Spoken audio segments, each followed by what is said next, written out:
Weather impact alert for this morning. We still have some very strong wind gusts moving through. We have some power outages. We have a lot of things happening just with this wind. It's still holding at a fairly strong setting. And of course, yesterday, one of the more busy travel days, but for today, that does continue. So please, if you're leaving this morning, travel very safely. Wind gusts are still hitting between 40 and 50 miles per hour. We are starting to see it drop off towards the west, and that is the good news. Fort Dodge down to 33 miles per hour for the latest wind gusts. Carroll's in the upper 30s, Sioux City, Spencer, Council Bluffs. So if you're traveling west for today, things look pretty good. Now, of course, you're traveling east this morning, a little bit of a different story. That central part of this whole area of stronger wind gusts is slowly starting to drift further east. You got Cedar Rapids at 55, but at the same time, Des Moines registered a 56 mile per hour wind gust just 20 minutes ago. This updates every 5 or 6 minutes. So still looking at very strong wind gusts, very similar to what we saw overnight. And then of course the sustained wind still sitting between 15 and 30 miles per hour this morning. While this is technically more manageable, it's still not exactly the best situation. If you can delay your travel just by a couple of hours, let the sun rise, get some daytime warming in there, things will look a lot better. But we are also a lot colder. 32 degrees right now, nearly a 15 to 18 degree drop off from this time yesterday, and our dew point sitting right at 20 degrees. The wind chill, of course, down to 18 degrees, but this stronger wind really does just take over. Now, of course, we always say the wind makes the cold much worse.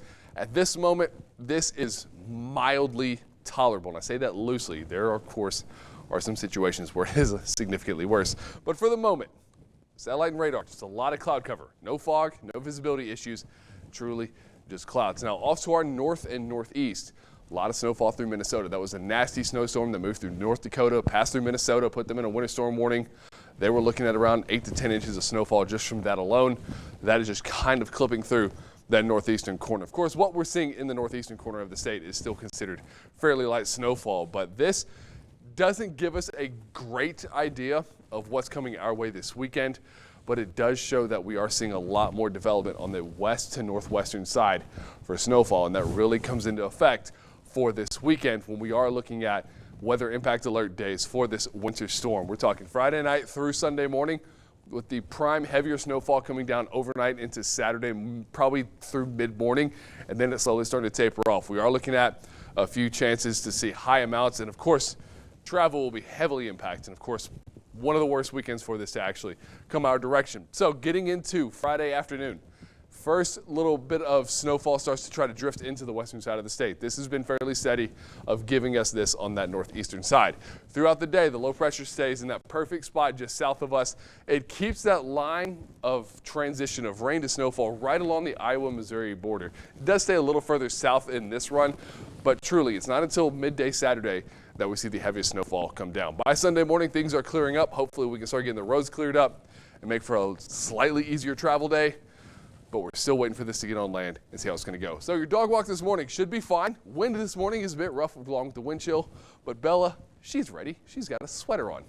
May need to take her advice because we are looking at cold weather starting now through at least most of next week. Thanksgiving looks pretty fantastic. It's quiet. It is on the colder side, and we've got some sunshine, but Friday, that's where things really start to take off. Weather impact alert days for Friday afternoon through Sunday morning. Looking at snowfall, potentially heavy snowfall. And then Monday and Tuesday morning. Can't even say it's uncomfortable. It's borderline painful. Single digits, wind chills down in the negatives, if not even reaching down towards -10 to -15. It's a cold start to December.